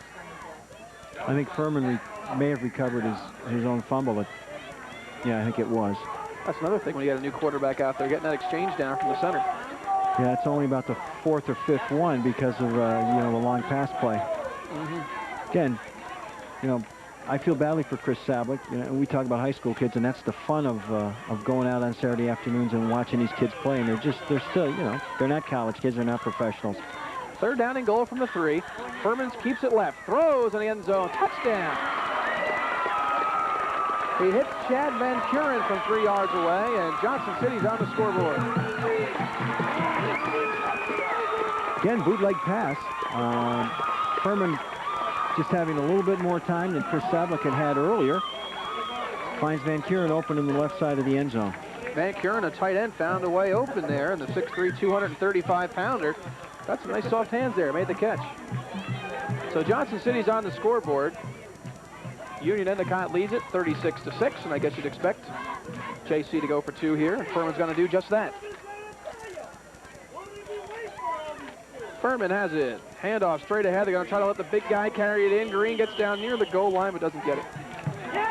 So the score will remain 36-6. We have a late flag down there, Doug. Flag. Okay, just jumped in there. The drive by Johnson City that time, 69 yards on 6 plays. And what do we got on the penalty here? Personal foul against Union-Endicott. So that's going to give the Wildcats another chance. Maybe a dead ball foul. I'm not sure. We'll have to wait and see. I'm going to wait till afterward. Okay. Yeah, it was probably a dead ball foul, personal foul situation that'll be marked off on the kickoff. There's a look at that big crowd that's here today at Greenfield. And maybe they could have seen a closer football game, but hey, they've seen some outstanding plays on both sides of the football. Well, they sure have. As we look at that shot, the foliage, and you talk about a typical fall afternoon, this certainly has been it. It's just a perfect day. Maybe not so perfect if you're a fan of Johnson City. Maybe not. Good point. Although at least they had something to cheer about on that drive as the new quarterback, Bob Furman, came in and hit Chad Van Kuren on a 3-yard touchdown pass for the Johnson City Wildcats' first score. Jarvis Shields, you see there, waiting to return this kickoff, but they're going to kick this thing off from the 45-yard line, so Shields has to stand back at his own 5, which would be common if this were a pro game, but in high school ball, when you're waiting for a kickoff back inside your 10, you know something happened beforehand. Actually, a pretty decent place for an onside kick. I think Union-Endicott has a bunch of people up in front trying to guard against that. Well, they kind of pooched it there over the front line. The ball's live. It's loose there, and who's got it? JC might have it. No. UE picked it up, but wow, that's a neat way to try an onside kick. Just kind of pooched it over that front line there. And it fell between the deep back and the up backs, and JC almost came away with that. UE had 7 or 8 people up front trying to guard against the onside. Chipped it over the top. There we see Paul Norris. And he comes onto the field, joined by Matt. That wasn't Matt Bierce. Rob Germain. Rob Germain. You know, if you're a running back, it's always good to be buddies with those guys in front of you. So you walk out there with them, you pal around with them. I'm sure they hang out in school together. Hey. You find a big guy. That's right. Stick with them. First down at 10. This is Jarvis Shields right side, and he picked up a little more than 5 yards on the play. Good surge from the big guys up front. Fran Angeline has his team so well schooled, it seems. They just... I think if we, as I look back at that play, the thing that impressed me, we saw 3 or 4 offensive linemen led by Matt Beers downfield, just kind of escorting Jarvis Shields. And they've done that all year. I think that's another quality of a well-coached team. See those offensive linemen downfield trying to help out right until the whistle blows. Got to keep those big guys happy, too. Second down and 3. Waters, handoff straight ahead Norris. Big hole, first down. Boy, they're tough. They sure are. And we said earlier, I think you can contain Paul Norris, or you might be able to contain him for part of the day, but sooner or later he's going to wear you down. That's probably what's happening right now. We mentioned earlier that Johnson City's been hurt by injuries this season. Quite a few guys unable to make this game today. A couple guys banged up in the EFA game last week. Talk about another tough physical team. Here's Waters carrying near side, has some room, breaks the tackle of Mazzata. Waters dancing around, what a move, but now he fumbles, loose ball. And Johnson City's got it back. 12 men in the field. There's a flag on the play on the far side, and we'll see what the call is. It looked like Dave Cabot recovered the fumble. It would be Johnson City's football, but there is a flag. Our spotter, Scott Gallagher, saying that there were too many men on the field. For which team, though? Johnson City. You're saying Johnson City had 12 men on the field. That's what you think, huh? Looked like somebody got off the field a little bit late. If Scotty gets this one right, I'm going to give him a lot of credit. An illegal substitution, which could very well have been 12 men on the field. That's an illegal substitution when you have one too many guys. That fits the description. There's injured player down right now for Johnson City. Seemed to get shaken up on that play. Can't quite pick up his number right now. And now when he gets up, John Mazzata. But he seems to be okay. Was Waters fun to watch on that play, Doug? Man, do you see the juking and all over the place? You know, sometimes that often happens, though. You start dancing and the adrenaline starts flowing, and suddenly you don't protect the ball quite as well as you should, or you get hit from somebody pursuing from an angle that you're really not expecting it. Kind of popped the ball loose that time. After all that, you have a 5-yard penalty on the defense. Yeah. That's all that happens. Yep. First down and 5, and now a whistle, and we have a timeout call by the defense. Johnson City wants to take a break and talk things over. There you see your score. UE leads Johnson City 36-6 in the third quarter. They led at one time, 36-0. Looks like Union-Endicott is making some mass substitutions here, Doug. Yep. Going to go with some of the second teamers, it looks like. Number 7, John Feaster, in at quarterback. Hey, Fred Angeline's happy with his bunch today, and sure, UE was a favorite today, and that's not always the easy thing, being a favorite all the time. You got to be up every week, and hasn't seemed that UE's had a letdown all season long. They just keep rolling. They sure do. Plus, this rivalry goes back a long, long ways. Coach Angeline started his coaching career, I believe, at Johnson City. And whenever these two teams get together, it's usually a slugfest right to the end. The Johnson City cheerleaders giving it their all right to the end. Their team trailing by 30 points. John Feaster will be the new quarterback for Union-Endicott. We'll try to pick up some more of the players as we go along. 50 seconds, 5-0 remaining, third quarter. 36-6, UE on top as Feaster brings his troops to the line of scrimmage. He has Marcus Wilson as one of his tailbacks. He scored a touchdown already. And right off the snack, Feaster's going to keep it straight ahead and get 6 yards. And that should be first down yardage, since it was first down and 5 after that penalty earlier. He got it just short of the first down. It'll be second down, less than a yard. Clock moving, 30 seconds to go, third quarter. It's a 30-point lead for the Tigers. And the second unit is on the field. And they're going to hand it straight ahead in some running room for Marty DiPietro. Check that, that's Marty DiPietro. He gets up near. Oh, he got a first down. What am I talking about? First down for DiPietro. And UE continues to move the football no matter what the personnel is out there, it seems. They seem to be doing everything right today. Absolutely. Clock winding down, and this should do it for the third quarter, but now we have a timeout for an equipment check, and now we're going to start the clock up again, and now it's down to 3 seconds, 2, 1. Just a little pause there. That's the end of the third quarter. The visitors from Union-Endicott lead Johnson City by a 36-6 count. We're going to take a break and be back with the fourth quarter. Once again, our score after 3. UE 36, JC 6.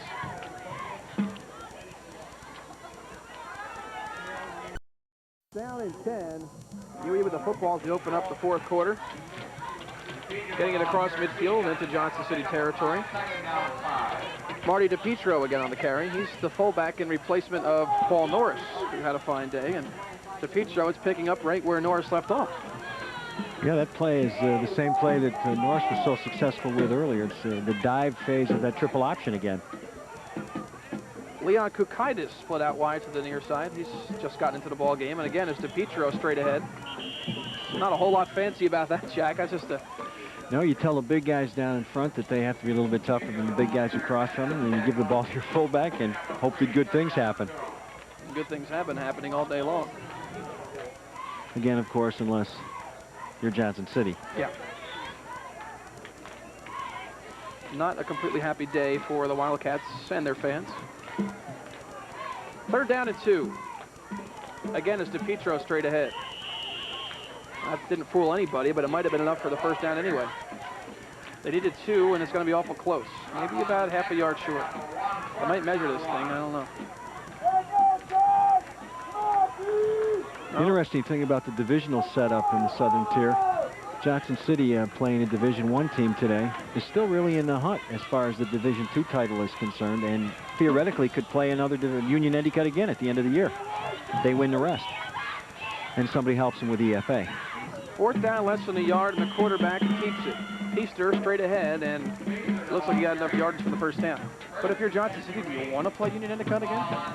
I think from a pride perspective, and I think Coach Rucker and his staff might approach the game in a different way. You get a couple of kids healthy, and you play them again, and you do the best you can, and who knows? You know, you take away some turnovers, and you take away some penalties. Another day, it might be a little bit different. Although Union-Endicott is pretty impressive. JC is without one of their quick guys in Rasheem Harris, who got hurt against EFA, and he's a junior but can really move the football from an offensive standpoint. They're also missing a lineman by the name of Steve Banovic, who got hurt. He's also their co-captain and the leader. It's tough to replace people like that. First down and 10. Here's a pitch play to the left side. Jeff Long, he's got some running room. He's got a long run. He's still on his feet, and Long is going to go all the way. Touchdown, Union-Endicott. What a run by Jeff Long. That was a pretty run. Johnson City just failed to wrap him up.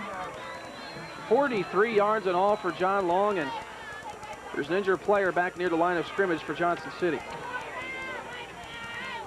This is a banged-up team to begin with, and they've had a few guys go down here today.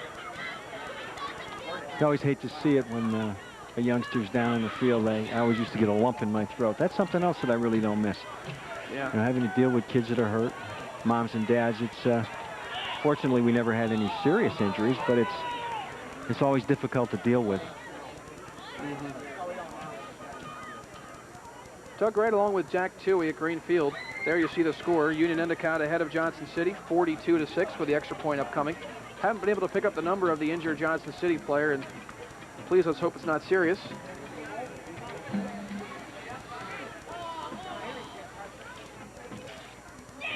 And they're still attending to that injured player. 10:08 to go in the football game, mercifully for Johnson City, as UE's got a 42-6 lead on them. And as we mentioned before, the Johnson City football team has been plagued by injuries throughout the season. It makes things difficult for Cal Rucker and his crew on the near sideline. It's amazing how a couple of key kids going down can really turn things around for you as far as the season is concerned. Well, especially when you're talking about leaders. You mentioned Steve Banovic, a guy who's down on the line in the trenches there, and you lose a guy like that, it hurts. It's hard to make up for somebody like that.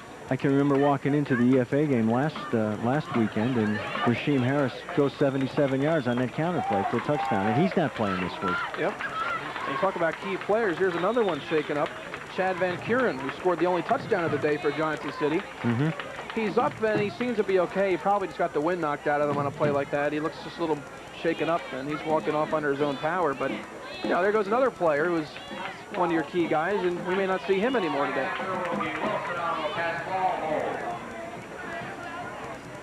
UE's going to try the extra point. We have a different kicker this time. Not that Matt Beers hasn't done well. I'll give somebody else a shot here. Can't quite pick up his number right now, though. Looks like Marcus Wilson. Snap down, kick up. Wilson's kick is blocked. And breaking in there to block it was Todd Haven, the guy who had a snap go over his head earlier in the football game, and he makes a big play on the special teams to block the extra point. 42-6 the score remains. Union-Endicott. That last drive went 85 yards on 8 plays and make it 6 possessions in a row for Union-Endicott, scoring a touchdown. I tell you, if you can convert on each possession the way Union-Endicott has had, I mean, that's a coach's dream. It makes the rest a lot easier at night, doesn't it? When you don't have to worry about things like that. Yeah. No second guessing Coach Fran Angeline today, that's for sure. No, they've done everything just about right. Two extra points blocked. I'm sure knowing Coach Angeline as I do, they'll probably work on that. But those are the 2 worst things that have happened as far as I can tell. Yeah, those are the worst things that are happening to you. You're having quite a day. Dave Cabot back, awaiting the kickoff. And it looks like they're going to let Marcus Wilson kick it off. He tried the extra point there, and he's probably going to boot this one up. A lot of spirit still on the JC side of things. They're boogieing down here. And they're playing the song Wipeout. Kind of appropriately, unfortunately, for Johnson City, but they're having a good time out here today at Greenfield. There's the kickoff through the hands of McGovern. He picks it up at his own 10-yard line. He'll try to run it to the right side. Gets a little room, it slips and goes down just outside his own 20-yard line. That's where Johnson City will take over. First down and 10. So the Wildcats offense comes back onto the field with Bob Furman at the helm. And in Furman's only possession, he marched him down for a touchdown. Let's see what he can do this time. Gave him that little spark the last time out. He's a southpaw. Looks sort of like Boomer. I don't think he has blonde hair, though. You can't see under the helmet, but it doesn't appear to. Looks like UE has made a few changes defensively as well. Yeah, you'd expect that. Here's a handoff on the counter play, and we've got, was that Dave Cabot? Yeah, I think it was. That's about 5 yards. Be second down. This is a tough thing for a team when you're trailing by a score like this. I mean, you got to show a lot of character at this point to get out there and still fight your best and see what you can do. Yeah, it's talk about character and the snowball effect, and be nice to see Johnson City put something together here and get on the board again. Furman, handoff, Harry Green. He's wrapped up from behind. John Randisi got a piece of him first. Only got a yard. It'll be third down. They've held Perry Green pretty much in check here today. Yes, Green has had his solid runs, but nothing like his near 10 yards of carry he had coming in. That's UE's played pretty decent defense. You know, not to take anything away from Perry Green or the UE defense. You know, Perry may be a step slower. He didn't start at fullback. I'm not sure if he was injured as well. I don't want to make a bigger deal out of injuries than we have already. But it's been a tough day for him. I think he's going to have better days than this. Second down and 5. Rolling to the near side. Here's the southpaw. Gets a throw away. A wobbly one. Batted at the line of scrimmage. Intended for Green. Incomplete. Furman tried to get it out there to him, but somebody got their paw on it. Again, a bootleg pass off of that wing T type of look. The fullback, Perry Green, sneaking out into the flats. He's really pretty wide open. Yeah, he was. Good effort that time. 8:29 to go, fourth quarter. There's your score. UE 42, Johnson City 6, and surprisingly, a good amount of fans have stuck around to watch the rest of this thing, even though it's not a close football game. You know, you're looking at a couple very good football teams here, and Union-Endicott, you don't know what they're going to do to excite you on any given play. Sometimes the punts from Johnson City have been exciting too, but not the way JC would like them. Great kick this time. Way over the head of Marcus Wilson. Inside the 5-yard line, Wilson picks up the football. Does a dance step. We'll try to run back to the left side. What a block down there for Wilson. Still on his feet. Wilson's going to make a cutback, getting up near midfield before he's finally knocked down. A flag way back down the other end of the field is shaking up Johnson City player 2, and it looks like there'll be an illegal block coming up against UE. Because at one point, Doug, we had 3 or 4 Johnson City players that looked like they were shaken up on that play. That was a 70-yard punt. Whew. I just got done saying their punting game has been pretty exciting, but he got all of that one. Wow. Well, while there's a player down on the field for Johnson City, we're going to take a break here with 8:07 to go in the fourth quarter. Your score, UE 42, JC 6.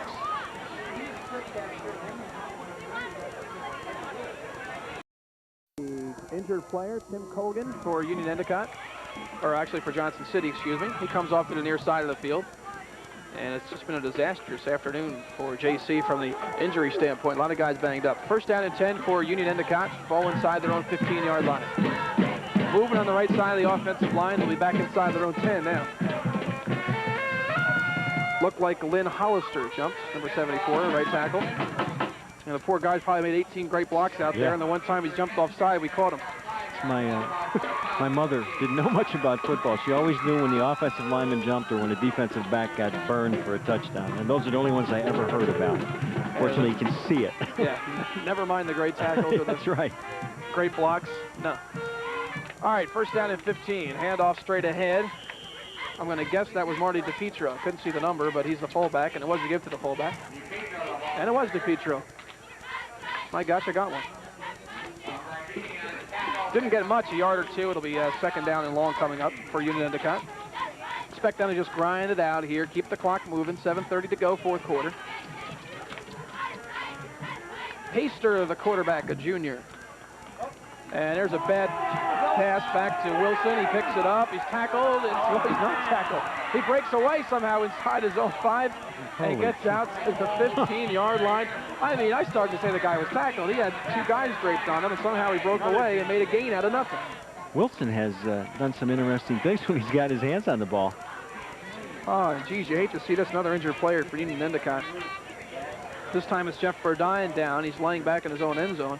We can get a look at him. Man, it's a rough deal. We got a holding penalty on UE right now, which will nullify that play after that mess. I don't know what else you call that. It was just kind of a disastrous play, but boy, did Wilson make something out of it.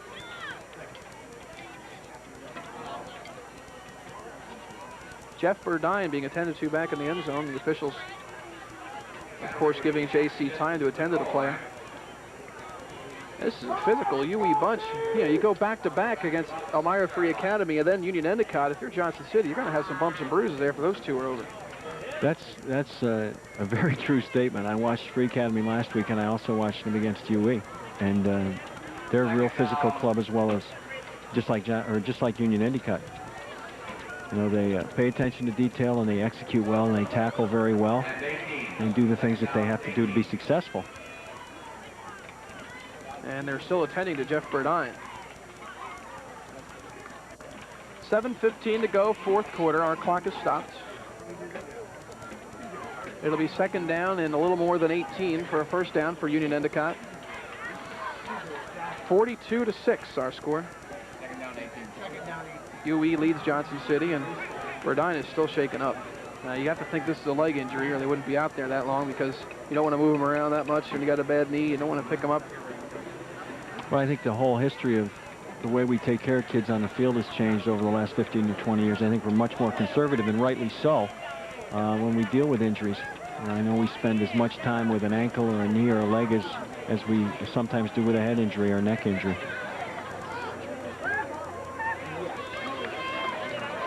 The injured player is Jeff Verdine. He doubles as a linebacker and a fullback for the Johnson City Wildcats, a senior, 5'11", 190, and he's still down on the field, and there are 5 people around him trying to help out. I don't know whether they're going to... Now he's getting up a bit. That's good to see. Yeah, that's a good sign. He looks an obvious pain. The #1 team in the state, Union-Endicott, rolling over Johnson City, 42-6 our score right now.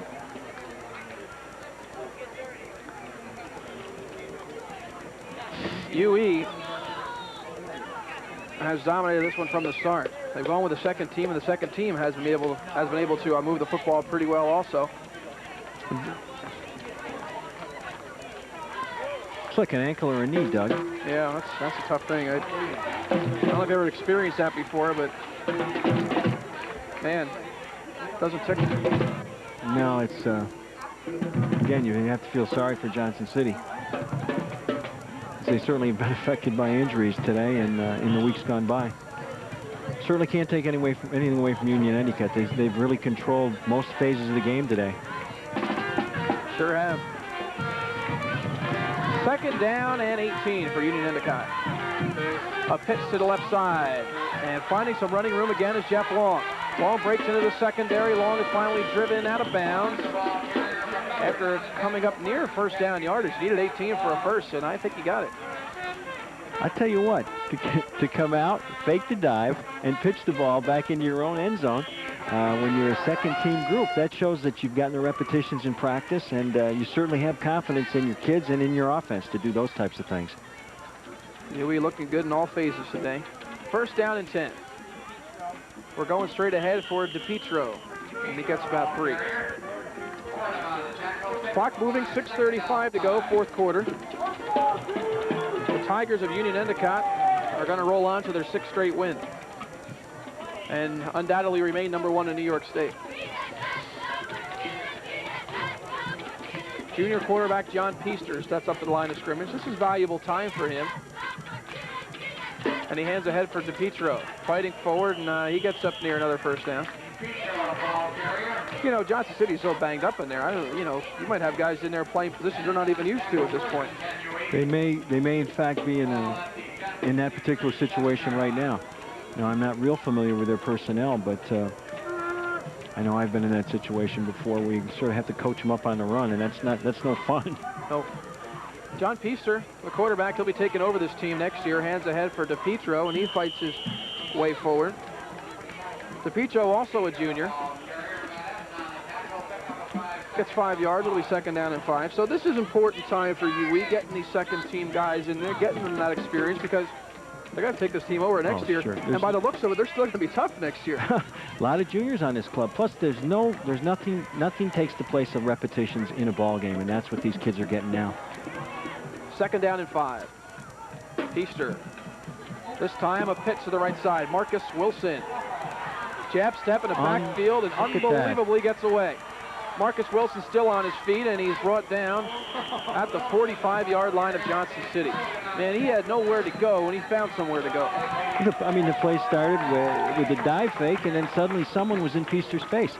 He had the presence of mind to get the pitch back, and then Wilson did his thing. That was fun to watch.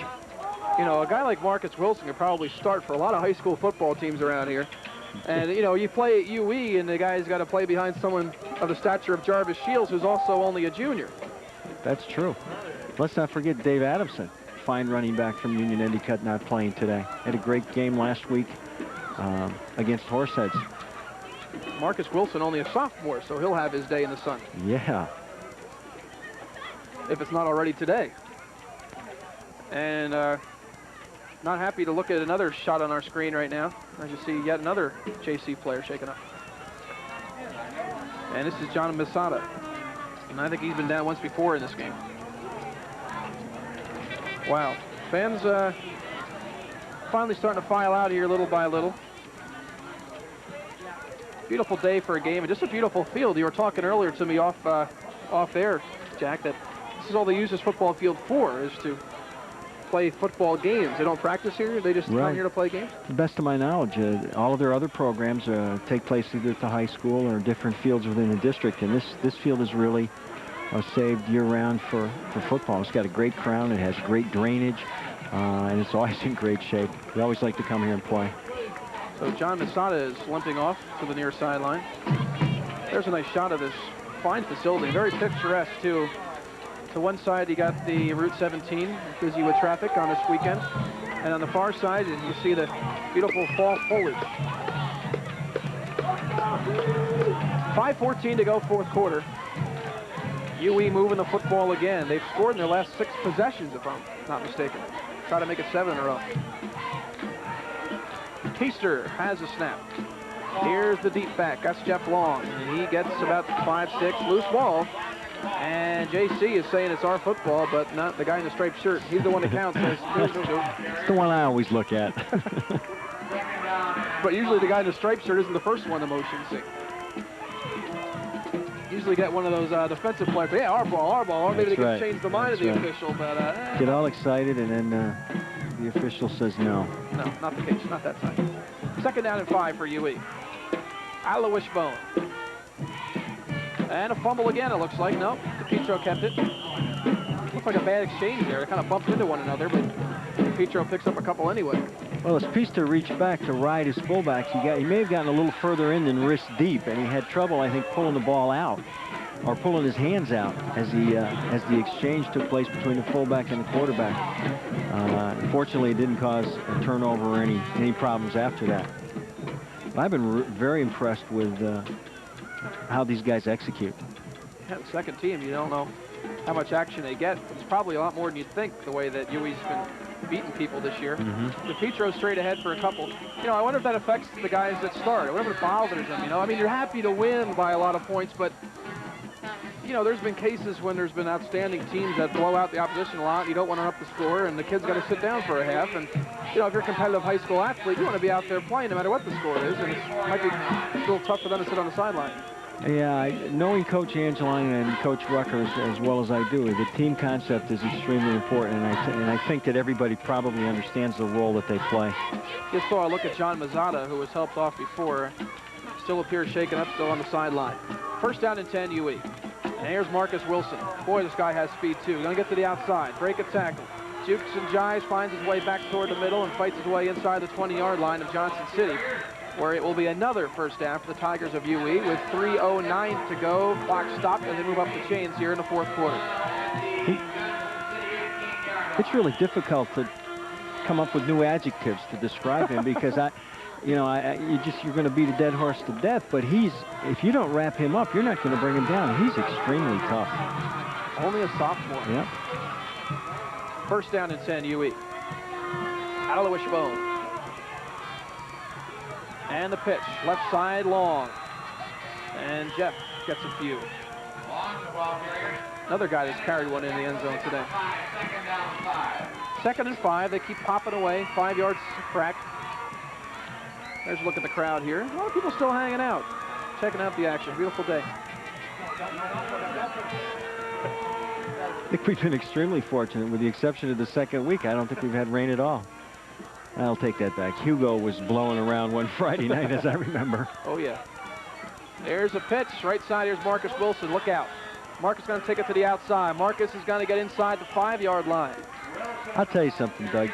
the Feaster kid, every time he pitches the ball, someone from Johnson City is putting him on his back, and he still keeps throwing, pitching the ball back, and doing a heck of a job. He's getting beat up pretty good out there. Feaster's got some size, too, 6 foot. About 150 they list him at, but he looks a little bigger now. Maybe he's put on some meat since they put out these programs. Basketball, baseball player, too. Pretty good athlete.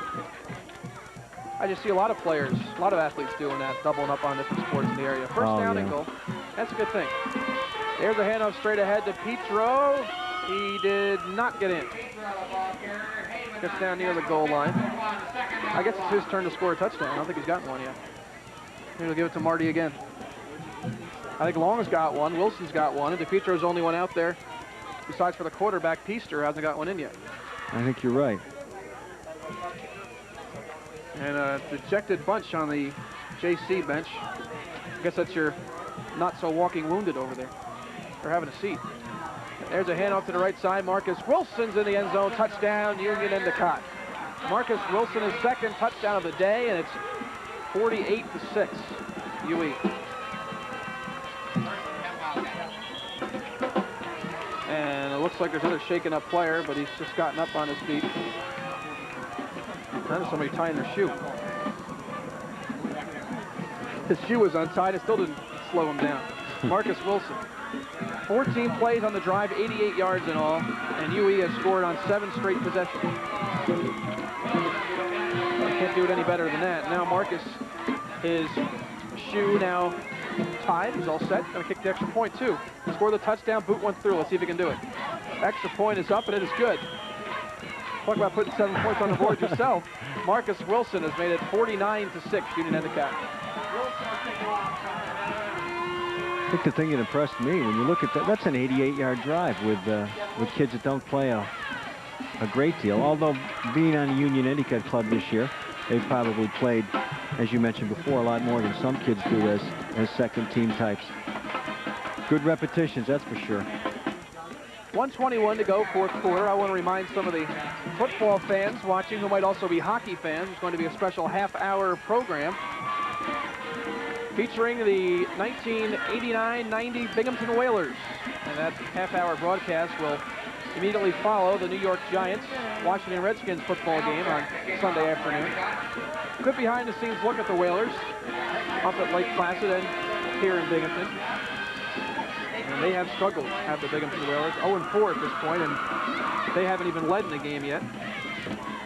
But they're a young bunch. Things should probably turn around for them because there's a lot of talent there, and they seem to be getting better with these games, at least as far as the shots on goal is concerned. 49-6, Union-Endicott.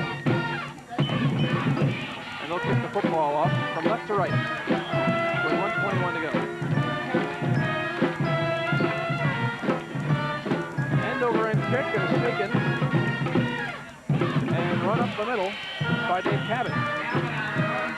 Cabot's a guy who got banged up a couple times in this game, but he's still out there fighting. Yeah. Look along the Johnson City sideline, you see a lot of players that are either shaken up or didn't play or played some today and aren't going to play anymore. Just hope that a week off and some time will get them ready for next week and the thick of the Division II schedule. Very lopsided score right now, 49-6, but you can't really talk about turning points in a game like this, but at the beginning in the first quarter, you know, JC had some chances to maybe get some confidence built up and get on the scoreboard and wasn't able to do it early on. I think that cost. Here's Bob Furman running to the near side. He's bottle up. The ball's loose, and I think Johnson City got it back. Yes, it is. I think you're right, Doug. You know, you think of turning points, and I totally agree with you. I don't think there was really a turning point. You know, it may have been that from an athletic point of view, you talk about team speed and Jarvis Shields and Norris and Marcus Wilson. Johnson City might have been a little bit outgunned today as far as, you know, skill positions are concerned. Clock winding down, 25 seconds to go. This may be the last play of the football game. 49-6 UE. It's a handoff straight ahead, and it's not much of a pickup. I think it was a Coco Venum on the carry. And a Coco just picked up a couple, and time is winding down. 7 seconds, 6. And this football game will probably be over before another play. 3 seconds, 2, 1. football game. The final score from Greenfield. The Union-Endicott Tigers roll to a 49-6 win. And Jack Chewy, any final thoughts on this one? Well, as I thought before the game, Doug, I really felt that the team that played the best defense was going to win the game because statistically they both ran the ball extremely well. And today, at least, Union-Endicott's defense rose to the occasion and just did a great job of containing Johnson City and the wing team. For a while there, JC was able to control the football, but as things wore on, UE just wore down the Wildcats of Johnson City. Well, that's going to do it here from Greenfield. Thank you very much for joining us on TV12, and we'll have more High School Football 89 coming for you in future weeks, so stay tuned to find out where and when we'll be as the season wears on. So, for Jack Chewy, I'm Doug Wright saying so long from Greenfield. Once again, your final score, 49-6. Union-Endicott knocks off Johnson City.